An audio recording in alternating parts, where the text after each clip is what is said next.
Hey, everybody, welcome to another exciting episode of the Upper Cervical Corner. My name is Dr. Kramer, and we are on a journey together of continuing let's say, wisdom gathering path of understanding the human nervous system, what it is, how it works.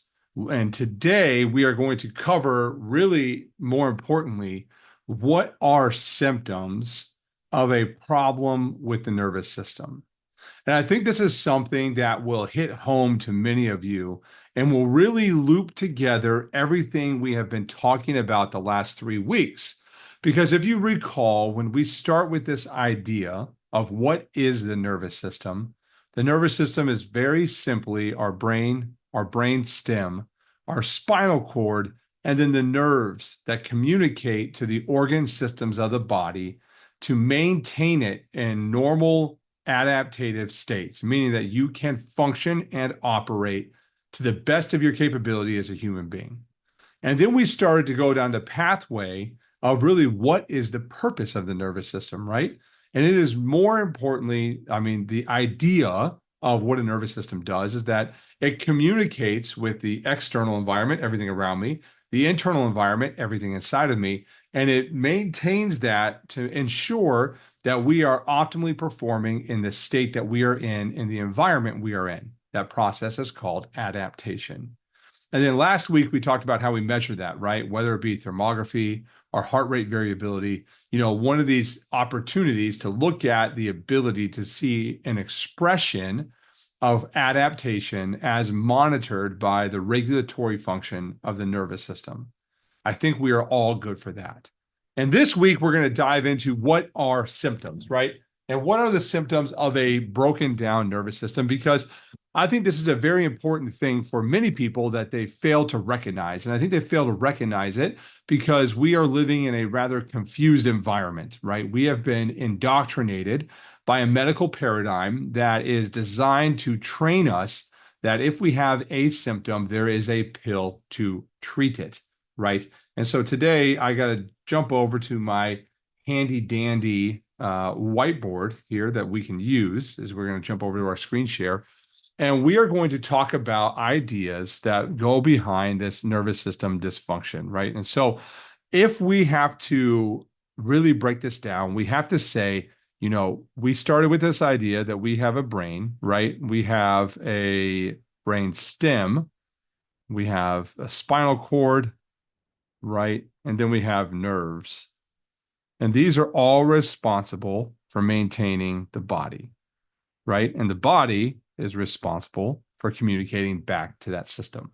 And then we had to measure that and quantify that. And we talked about a few things. We had our HRV, right? And then we had our therm, right, as our examples that we use.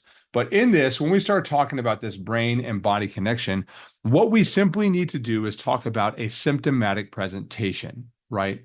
For many of you, if we talk about the brain and we talk about the brain diseases, we might say like the most common one that you are all familiar with is going to be Alzheimer's, right? And you may say, hey, that's actually a really relative topic. Is Alzheimer's, the prevalence of it, the prevention of it, the rise of it.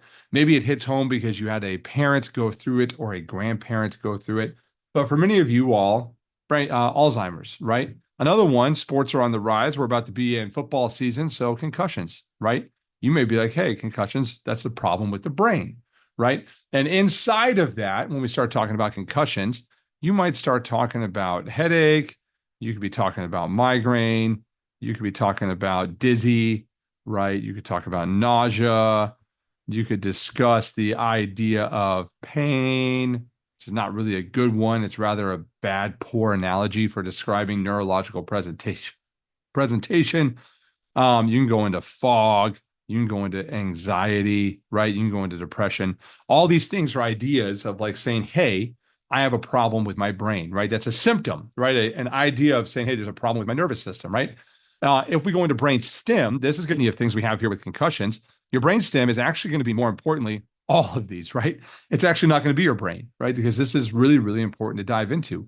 Brain stem is the massive relay. It's also where all of our sensory motor integration happens. So sensory and motor are all regulated by the brainstem integration between the brain and the body, right? It's super important to know this.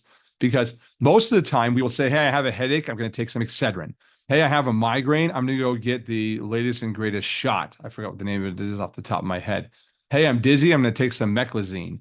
Hey, I got some brain fog. I'll probably take an SSRI or some gabapentin. I got some anxiety. I'll also take some Xanax, right? And I have depression.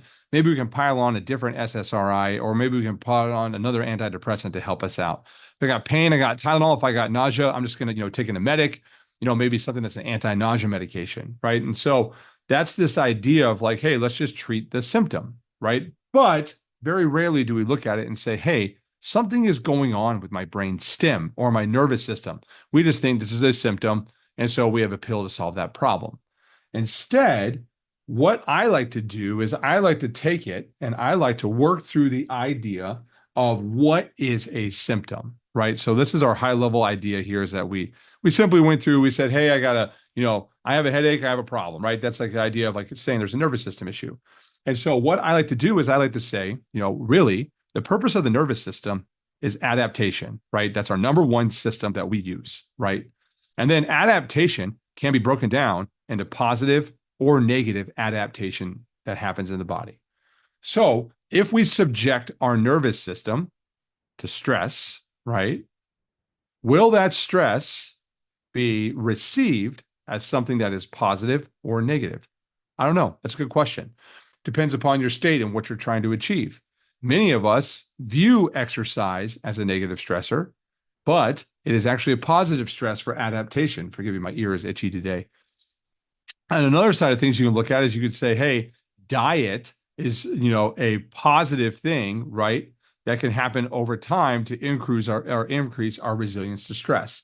However, I want to go down this negative route here when we talk about negative stress adaptation.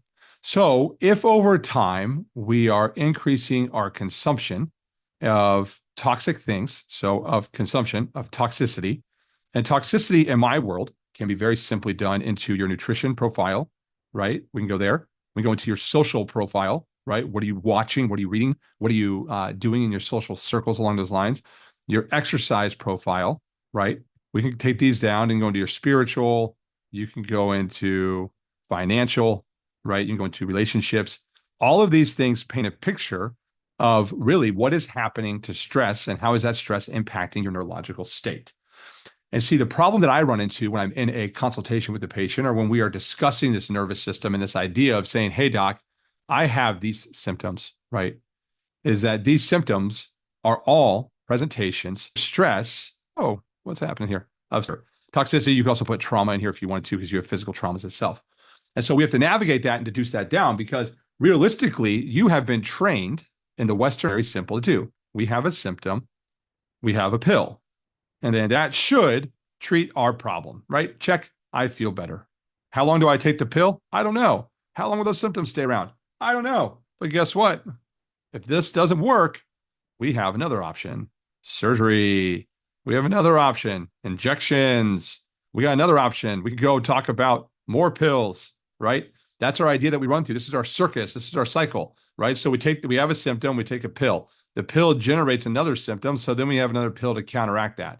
Then we get tired of taking the pill, so then we say, hey, let's go and do surgery. Surgery doesn't correct the problem, so our symptom remains. So then we have to try a different pill because, of course, Pfizer has a new one on the market. That generates new symptoms, and those new symptoms have to go down this pathway, right? The Western disease paradigm is here, and it is really doing a disservice to you as the patient, right? It's doing a disservice for you as the consumer who is trying to navigate really the question of, I go down here, what is the root cause of my problem?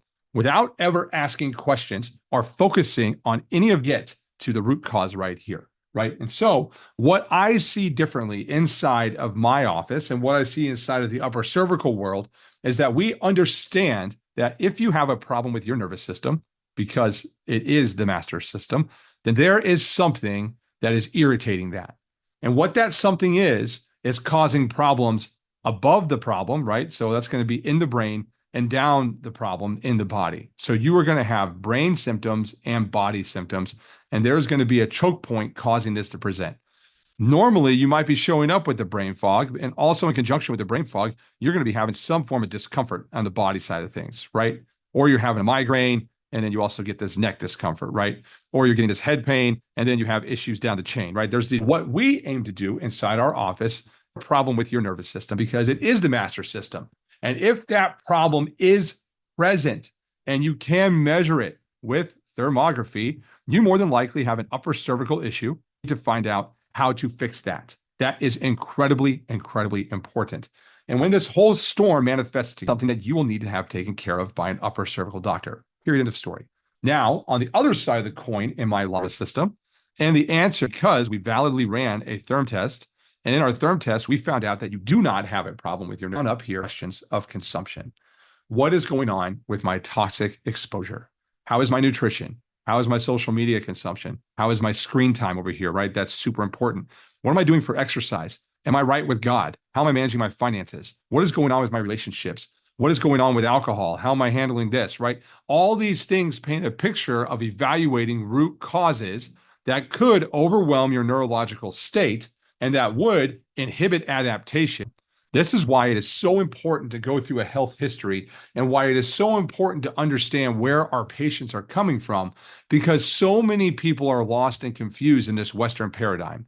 We have been inundated with this idea of symptom pill surgery, symptom pill surgery, symptom pill surgery, maybe an injection every now and then, that we have lost our ability to critically think through a problem and ask ourselves, hey, maybe just because I have the symptom, it's not this because I need to take a pill, right? I don't have a migraine because I lack Excedrin, right? I don't get acid reflux because I lack Prilosec. I don't get pain because I lack Tylenol. All these things are a sign that there is an underlying problem that is happening. And that problem can be broken down into two things. One, it could be toxic consumption of stress, which we already discussed, or two, it could be trauma related. If it is trauma related and it overwhelms the body's capacity to adapt, you will have a problem with your brainstem. That will be an upper cervical issue that needs to be addressed by an upper cervical doctor. How do we know that? Because we ran a thermographic evaluation. We took our x-rays and we imaged and we saw that we have an upper cervical problem. How do we know that it's not an upper cervical issue? Because once again, we evaluated your brainstem by running a thermographic scan, and that became a negative. And so that led us to the conclusion that there is something else going on that needs to be addressed in your outside habits. I hope that helps today, because realistically, we have this idea. We have to break down this paradigm. We have to ask ourselves, what is the nervous system? What is the purpose of the nervous system? How do I evaluate the nervous system? And then how do I know I would have a problem with it, right? And for many of us, it starts with the symptomatic presentation.